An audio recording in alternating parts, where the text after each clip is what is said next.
El caso que les voy a presentar hoy trata sobre el linfangioma. El linfangioma es una lesión benigna sin ningún tipo de transformación maligna. El 90% de los casos se van a ubicar sobre el cuello y se van a manifestar fundamentalmente ya en el nacimiento o en la etapa prenatal cuando hacemos la ecografía de los chicos. El otro 10% o quizás menos se presentan en otras localizaciones, sobre todo mediastínicas.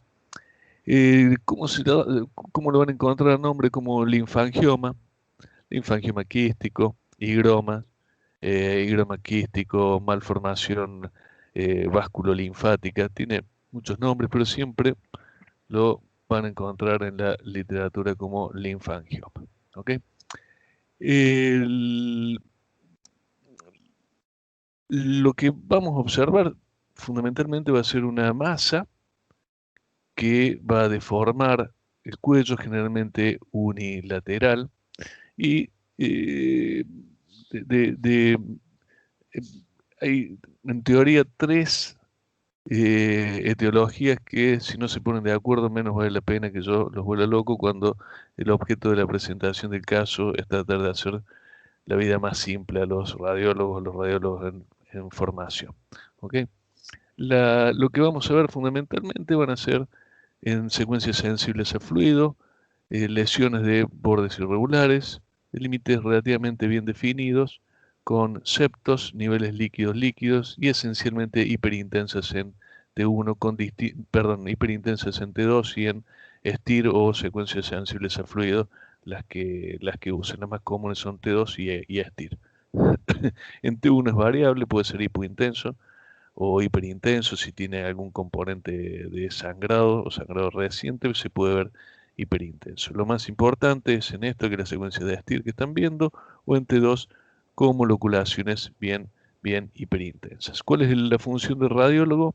Esencialmente tratar de determinar no solamente el tamaño, la localización, estas son lesiones que tienden a ser transcompartimentales, sino también las relaciones con los grandes vasos y las estructuras, ya que el tratamiento habitualmente, o el único tratamiento viable habitualmente es quirúrgico. Entonces nosotros lo que debemos hacer es esencialmente tratar de realizarle un plano anatómico lo más parecido posible, correcto posible a lo que se vaya a encontrar el cirujano de cabeza y cuello. Claramente, esto no va a ser el único estudio que se le va a hacer a un paciente de estas características cuando se lo encuentre, eh, pero bueno, en términos generales, el diagnóstico lo hacemos nosotros en ecografía, tomografía o en este caso la resonancia.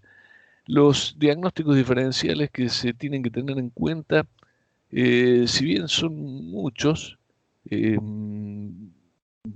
van a ver que son poco, como esta lesión es poco característica.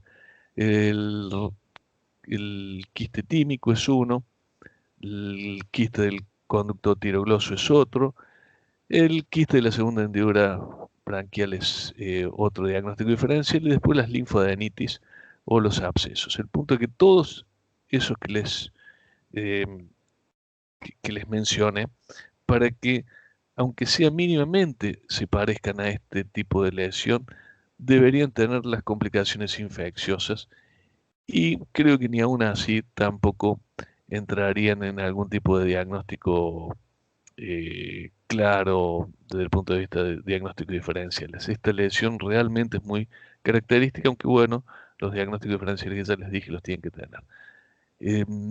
No tenerle miedo, esto se hace con curva de aprendizaje, los van a ver, los van a diagnosticar en ecografía, eh, los- desde ya que los van a diagnosticar en tomografía y en resonancia, y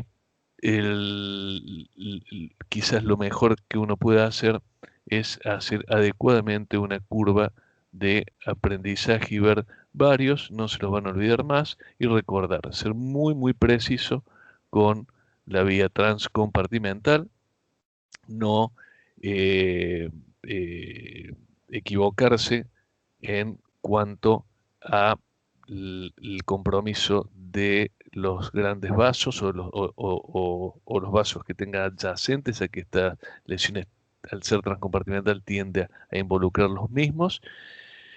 Dar un preciso y un detallado mapa y recordar hipo-hiper en T1, siempre hiper en T2 con niveles líquido-líquido o en secuencia de STIR y no realzan tras la administración de contraste endovenoso. Bueno, espero les haya gustado. Este es un clásico, hermoso caso de linfangioma del cuello.